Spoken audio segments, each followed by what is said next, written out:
ang Diyos ng kalusugan at karunungan, Juder, at Dominion, ang Diyos ng digmaan. Sila ang mga anak ng Diyos sa Rebecca, kaya ang Dominion at Juder churches ay nagpapanatili ng close fellowship. Paglilingkod sa Rebecca Church, pero, ang mga miyembro ng bawat religious body ay may sariling ambitions. Sinasabi ni Pascal na hindi niya ipaparaya kay Dre Vigo na magdala ng kakahiyan sa papal position. Dapat gusto din ng mga Rebecca followers ang pagtataas ng bagong papa. Kung walang kandidato sa Rebecca Church, siya daw dapat ang may responsibilidad sa pagiging bagong papa, Pascal. Juder Church 11th religious leader, sinasabi ng lalaki na pinili mula sa kanilang simbahan ang pinaka-iginagalang na 5th Pope France, may president. Kaya posible, si Tobon pala ang nagsasalita at sinasabi nito na ano daw ang may paglilingkod niya, Tobon. Top Paladin ng Juder Church Sedeca Guild Chief of Staff Paladin Rankang, sinasabi ni Pascal na bawiin ang yaman ni France mula sa Rebecca Church. Kung mapapatunayan niya ang line of descent niya, pwede na siyang maging susunod na papa. France descendant is rank quest. Pangarap ni Pascal na maging 14th Pope, gusto niya patunayan sa Rebecca Church na siya ay ang anak ni France. Bawiin mo ang yaman ni France sa Rebecca Church at ihatid sa kanya, clear reward, level +5. The Sword of Wisdom, quest failure, masisira ang plano ni Pascal na maging papa. Kinasusuklaman ka ni Pascal, sa isip-isip ni Tobon na tumaas ang rankang ng isang high ranker na kahit maliit ang gain ng experience, pero 5 levels, 68 siya sa unified rankang sa level 232, kaya nito mapataas ang kanyang rankang ng sobra, at pati ang The Sword of Wisdom, The Sword of Wisdom. Rating, Legendary, Durability, 500/500, Kapangyarihan ng attack, 385. Bilis ng attack, plus 3%, isang banal na artifact ng Juder Church. Noon, ibinibigay lamang ng puno ng simbahan sa taong pinagkakatiwalaan nila. Kapag karaniwang atake, may pagkakataon na i-reset ang cooldown time ng skill. Intelligence plus 250, mga restrictions ng user, top paladin ng Juder Church. Sa isip-isip ni Tobon na isinasaalang-alang ito bilang isang legendary, ito ay may hindi kapanipaniwala na pag-atake.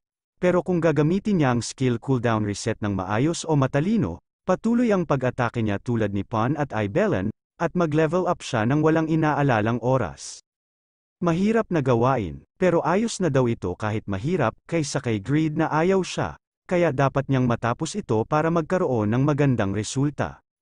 Sinasabi ni Pascal na sasabihin sa iyo ng spy sa loob ng Vatican ang lokasyon nito sa iyong daraanan. Inaasahan niya ang iyong pagganap bilang pinakamalakas na paladin ng kanilang simbahan. Sinasabi ni Tobon na sabihin niya daw sa kanyang ang tungkol sa kayamanang at hahanapin niya ito. Sisimulan niya agad ang paglalakbay niya, nagsimula ang araw ng quest. Sa isip-isip ni Tobon na sumang-ayon sila sa lahat ng tulong, nang tinanong niya sila, pero tumanggi naman sila nang nalamang nila na kasama ang Vatican. Mas mahina ba ang kanilang relasyon kaysa sa tiwala ng mga bago sa kanila? Sinasabi ni Tobon na appreciate you guys, pero baka kailangan nilang labanan ang mga anak ni Rebecca sa Vatican. Tumetawa at sinasabi ni Box na treasure retrieval daw ba? Magaganap ang lahat sa isang paraan o isa pa, in return. Gusto lang nila magkaroon ng opportunity na makita ang Skull Helmet Man, Box. Linker Rankang, 1 sa Unified Rankang, 232, sa isip-isip ni Tobon na siya ang kasumpa-sumpa na playboy. Narinig niya na marami siyang pinaiyak at may grupo na tinatawag na Killbox Group. Ang Linker ay isa sa pinakamataas na mahirap na klase dahil kung gaano ang hirap gumamit ng magic power para sa pagkontrol at impluwensya ng target. Ang Unified Rankang niya ang pinakamababa sa guild, pero siya ang top sa kanyang klase, kaya maraming inaasahan sa kanya. At high rankang din yung iba, kaya nakakapanatag ito. Black Teddy, Summoner, Asuka, Berserker, at batid pa ni Tobon na bukod pa dyan, lahat sila ay mga newbies at obsessed sila kay Greed. Sinasabi ni Tobon na kanina niya pa sinasabi na hindi niya ibubunyag ang kanyang pagkakakilanlan hanggang makuha nila ang kanilang mga tiwala. Sinasabi ni Box na parang tinuturing nilang isa itong mahalagang kayamanan. Alam nila ito, kaya sila nag-alok na tulungan siya dito. Kung makuha nila ang kanyang tiwala sa pagsama nila dito, baka makita natin siya balang araw. Siya ang chief of staff ng guild, kaya dapat siya ang makakakilala sa kanya. Sinasabi nito na may pagdududa na super close daw sila. Sigurado daw siya na siya ang pinaka-close friend niya sa guild. Tama na muna ang topic about kay Greed ngayon. 2 araw na silang naglalakad. Dapat malapit na ang Vatican. May nagsignal ng liwanag sa mga puno. Sa isip-isip ni Tobon na signal yan ng spy na pinag-usapan nila ng leader. Nandito ang spy para sabihin sa kanya ang lokasyon ng kayamanan. Sinasabi ni Tobon na maghintay sila dito. Puntahan niya muna ang mensahe ng simbahan. Sinasabi ni Asuka na ang boring. Bakit sobrang overprotective ang guild na ito sa isang player? Sinasabi ni Teddy na maghintay na lang sila dito ng konti. Malapit na sila sa Vatican, tinatanong ni Asuka kay Box na makikita daw ba nila talaga ang skull helmet na guy na yan kung tutulong sila sa misyon na ito. Sumagot naman si Box at sinasabi nito na hindi daw siya nakakasiguro dito. Pero walang ibang paraan sa ngayon kundi makuha ang pabor ng Chief of Staff. Sinasabi ni Asuka na paano kung sayang lang niya ang oras nila dito at walang maibibigay ng lame excuse. Magpapatuloy daw sila sa kanilang daan kasama si Black Teddy, kaya samahan niya ang Chief of Staff. Sinasabi ni Box na hindi daw ba dapat magsama-sama silang lahat? Naiinis at sinasabi ni Asuka na pagod na daw siya maghintay. Halika na Black Teddy, sa mga maraming puno nagkita sila Tobon at ang spy. Nagulat si Tobon at sinasabi ng spy na totoo daw ito, kahit siya rin daw hindi makapaniwala, nakita niya daw sa kanyang sariling mga mata. Kamakailan lang na brutal na pinatay si Pope Dravigo ng isang tao na blessing ng mga Diyos. Tinatanong ni Tobon kung ano ang pangalan ng tao na yan. Sumagot naman ang spy at sinasabi nito na wala na siyang makuhang impormasyon. Pero na-counter niya ang isang papa sa kanyang mga sword lang. Sa isip-isip ni Tobon na hindi daw ito pwede, kung blessing siya ng mga Diyos, ibig sabihin siya ay isang player. Sino ang tumalo sa pinakamalakas at kilalang NPC na siya lang mag-isa? Pwede daw ba ang first rank kang Kraugle na madalas na kinikwento ni Pon? Narinig niya na ang kanyang kapangyarihan ay nasa ganitong transcendental na level na kahit buong guild nila ay hindi siya matatalo. Hindi maaring marami ang mga nakatagong kasanayan na hindi nila nalalaman. Parang hindi niya pa narinig ang babae na si Euphemina na yan. Simula nang natalo niya si Faker not long ago, tinatanong ni Tobon na hindi ba ang Vatican ay binabantayan ng mga anak na babae ni Rebecca? Natalo rin ba sila? Sumagot ang spy na ligtas ang mga anak na babae ni Rebecca. Kamakailan, masayang tense ang relasyon ng Vatican sa mga anak na babae ni Rebecca. Parang ang dahilan ng kanilang paglaban sa Papa at sa huli, ang kanilang pagbibitiw sa pagprotekta sa kanya. Sa isip-isip ni Tobon na ganito daw ba ang sitwasyon. Sa bagay ang Papa ay patay na, dapat magulo ang Rebecca Church ngayon. Mapapadali nakawin ang yaman ni Franz, sinasabi ni Tobon na sabihin niya daw sa kanya ang lokasyon ng treasure. Napansin ni Box na lumabas na si Tobon sa kakahuyan. At sinasabi nito na tapos na daw ba siya sa kanyang ginagawa. Sinasabi ni Tobon na oo at tinatanong nito kung bakit siya mag-isa. Sinasabi ni Box na si Miss Asuka ay hindi niya nakinaya ang tagal na ito at nauna na. At nagdesisyon si Black Teddy na samahan siya, kung tama daw ang narinig niya. Si Black Teddy ang attendant ni Miss Asuka sa totoong buhay.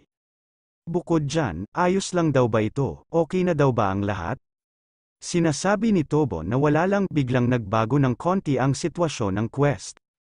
Hindi nila kailangan pumunta sa Vatican sa ngayon, tinatanong ni Box na ano daw ba ang masama dyan. Sinasabi ni Tobon na tama daw siya pero nagbago ang lokasyon ng kayamanan. Ibabahagi niya ang binagong description sa party chat. Meron silang narinig na malakas na ingay si Box at Tobon at nakakita silang ng usok sa malayo at sinasabi nito na baka sila Miss Asuka yan, at baka naghunting sila dahil mainit siya ngayon.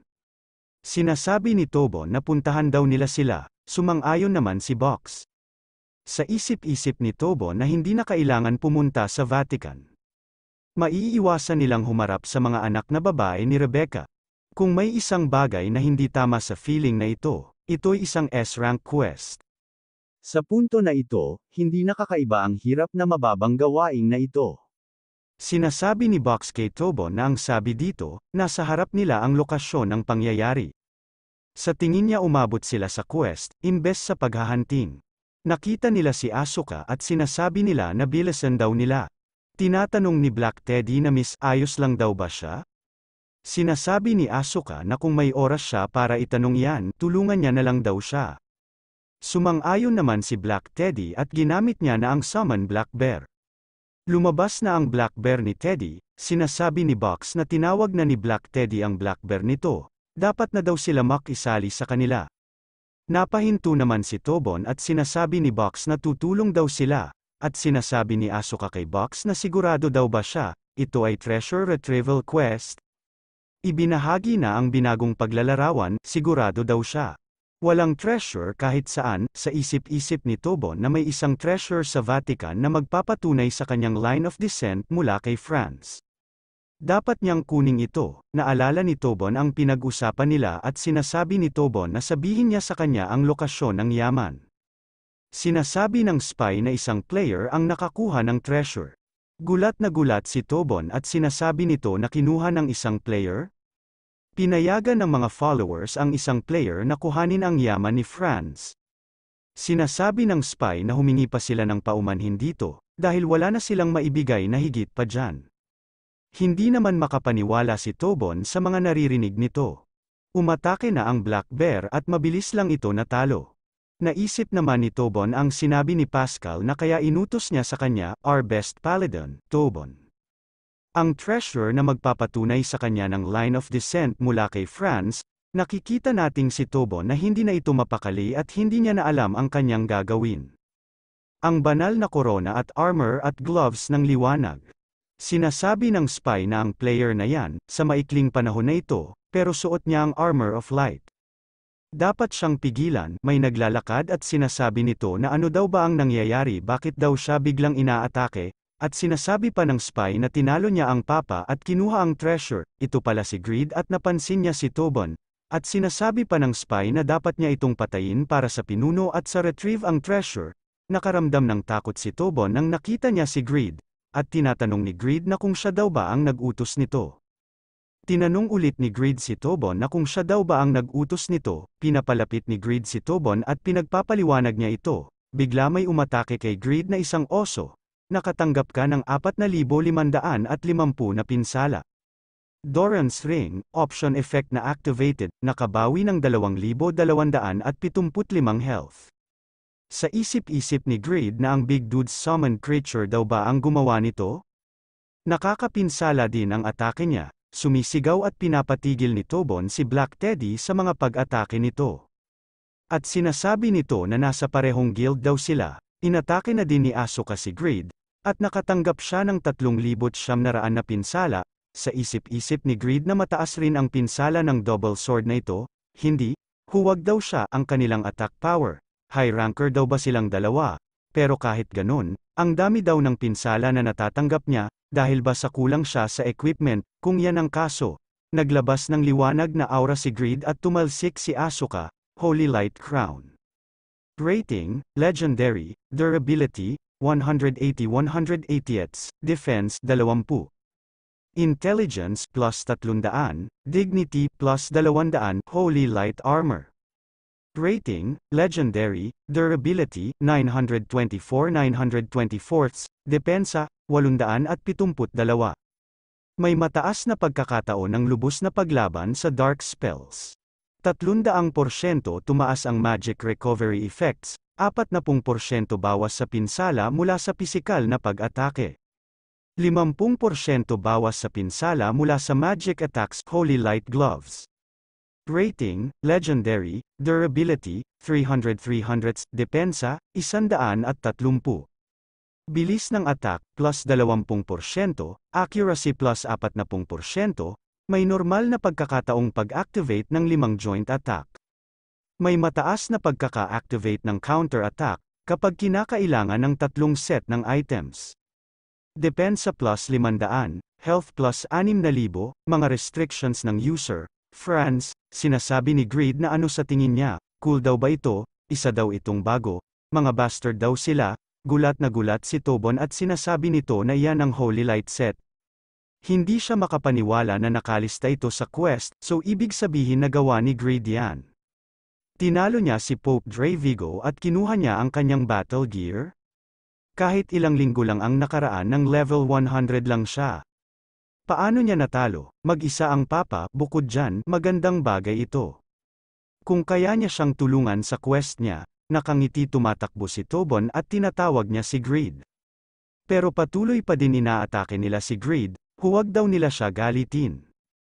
Mga tanga, tinatanong ni Asuka na ang greatsword na ito. Siya ang Skull Helmet Guy, ang psychopath, di ba? Narinig niya na natalo niya mag-isa ang mga Giant Guild. Naiinis at sinasabi ni Greed na psychopath pa rin ang tawag niya sa kanya, nakikita niya ba ang magnificent set na ito? Minsan naisip niya, siya ay isang sikat na tao. Bakit daw ba nagpapakita siya ng out of nowhere at nakikipaglaban sa kanya? Sinasabi ni Black Teddy na White Bear Warrior, protektahan ang young lady. Ginamit ni Greed ang kill para atakehin ang White Bear. Nagtataka at sinasabi ni Greed na nakatayo pa din daw ito. Naramdaman niya na natusok niya na ito. Sa isip-isip ni Greed na yun ba ang malaking summoner's power? Ginamit ni Black Teddy ang Berserk. Nagbibigay ito ng immunity status sa mga pinatawag na nilalang para sa 10 segundo at madodoble ang lahat ng kanilang stats. Ginamit naman ni Greed ang Restrain. Hindi magkakaroon ng access sa skill ng user ng 3 seconds. Hindi ma-apply sa undead, kailangan ng mana, 300, cooldown time, 300 segundo. Nagtataka si Black Teddy at sinasabi nito na ano daw ba ang nangyayari. Hindi naman niya inatake ang level 280 White Bear Warrior sa Berserk mode, pero na-block niya. Sinasabi ni Greed na kung nagsimula siya ng laban, kailangan niya tapusin ang laban, bata. Sa isip-isip ni Asuka na ganito kabilis ang pag-swing niya sa malaking sword na yan. Ito ay isang hindi kapani-paniwalang kakayahan, pero kung slugfest na siya, maganda ito para sa kanya. Dahil mas matagal ang duration ng laban, mas lalakas ang isang berserkers. Ginamit ni Asuka ang Sword Frenzy, nakatanggap ka ng 1,700, 1,650, 1,810 na pinsala. Sword Frenzy, na may attack sa target na may 9 na magkasunod-sunod na hits. Pagkatapos atakihin ni Asuka si Greed na gawa pa niya tawagin ni Greed ito, tinawag niya pa itong bata. Nagtataka naman si Asuka bakit mukhang ayos lang daw siya. Sinasabi ni Greed na dapat nakinig siya ng mabuti nung sinabi niya na mga bago ang mga ito. At mukhang ito ang tunay na magkasunod-sunod na atake. Ginamit na ni Greed ang pag-Muzz Sword Dance at Link. Bumagsak si Asuka sa ginawang pag-atake ni Greed at sinasabi nito na ngayon sabihin niya. Ano ang layunin inyo sa pag-atake? Tinawag niya daw siya kanina ng psychopath. Ipakita niya daw sa kanya kung ano ang mangyayari kung hindi niya masagot ng maayos ang tanong niya. Biglang sumugod si Tobon kay Greed at tinitigan ni Greed ng masakit si Tobon at sinasabi nito na bastard daw siya. Ang lakas daw ng loob niya na abalahin siya. Kinakabahan na nakatayo at unting-unti lumilingon si Tobon at sinasabi nito na maniwala daw siya dito. Hindi niya ginawa yan. Sinasabi ni Greed na ang mga salita at kilos daw niya magkakaiba. Ano daw ba talaga ang totoo? Umiiyak at sinasabi ni Tobon na totoo yun. Hindi niya daw ginawa. Siya ang kanilang bagong guild member na si Box. Siya ay isang linker, na kaya mag-control ng mga target. Kinetrol siya nito kung ano ang gagawin niya. Nagpapasalamat si Box kay Tobon. Sa isip-isip ni Box na ang ultimate attack ng isang linker marionette ang mag-control ng target na may magic power. Ito ang pinakamahusay na status magic na meron siya at ang ultimate attack niya. Pero 3 seconds lang ito, kung monster ito, maximum na 5 minuto at kahit sa user, dapat tatagal ng 30 seconds. Ito ba ang magic resistance ng isang first rank paladin? Ang Sedeca Guild ay remarkable, nakakahiya na ang ultimate skill niya ay nagtapos ng ganyan. Sinasabi ni Box na nice to meet you, Greed. Sumali sila sa guild kamakailan at tumulong kay Tobon sa kanyang quest. Sa isip-isip ni Greed na siya ay gwapo, isang masamang lalaki. Sinasabi ni Box na ang quest niya ay patayin siya. Nagulat naman dito si Greed sa nalaman niya at sinasabi ni Greed na tandaan niya. Papatayin niya daw ba talaga ang ka-guildmate niya? Sinasabi ni Tobon na hindi daw sila nagkakaintindihan. Greed. Isang quest na patayin ang taong pumatay sa papa, pero hindi niya alam na siya ang target. At hindi naman kailangan ang labanan, kumpleto na ang quest kung kukunin niya ang Holy Light set na suot niya, kaya kailangan niya lang ibenta sa kanya yan.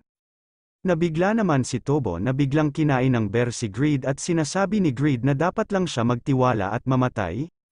Sa pagkakataranta ni Tobo napapasigaw na lang ito at sinasabi na Black Teddy, tumigil daw siya, tang-ina mo, pinapalala niya ang sitwasyon guildmate nating siya. Napahawak na lang sa batok si Greed at sinasabi nito na pag-iisipan niya dahil ito ay guildmate's quest, magkano ang babayaran niya dito. Nagpapasalamat naman si Tobon at sinasabi nito na ano ang masasabi niya tungkol sa 2,000 ginto bawat isa, kaya 6,000 para sa lahat. Hindi naman pumayag si Greed at sinasabi nito na baliw daw ba siya, nagbibiro daw ba siya? Dapat siyang magbigay ng 2,000,000 para sa bawat isa. Sinasabi ni Tobon na ano, pero yan ang totoo presyo. Di ba siya dapat ang nagbibiro, dahil quest equipment ito, hindi niya ito masusuot. Sinasabi ni Greed na well sa tingin niya ito ay akma sa kanya. Sinasabi ni Tobo na sasabihin niya daw ang totoo, sa tingin niya ba na mabangis siya? Ito ang una niyang S-rank quest, tulungan niya siya dito. Sa isip-isip ni Greed na buti na lang ang isang tulad niyang tanga ay gustong bilhin ang exclusive equipment pero minamaliit niya ang kakayahan at kahalagahan ng legendary equipment na ito. Lumuhad na si Tobon at nagmamakaawa na ito kay Greed at sinasabi nito na bigyan niya kayo ng 2,200 gold bawat isa.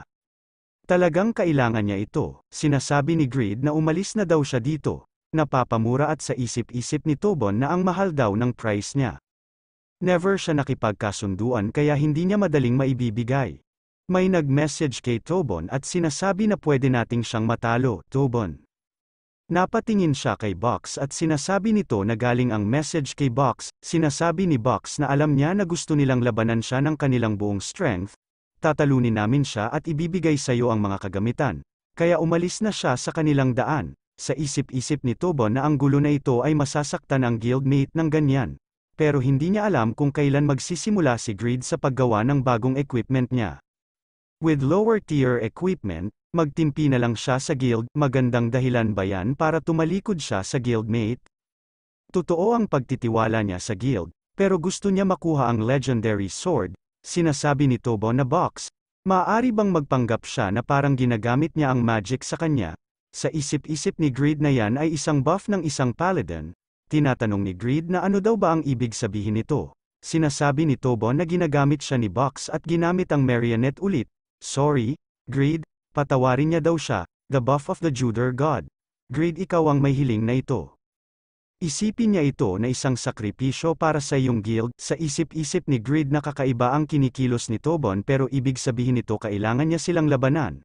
Sinasabi ni Box na mula nang nakita natin sila, gusto niyang maranasan ang kapangyarihan ng isang hidden class changer na tinalo mismo ang giant guys.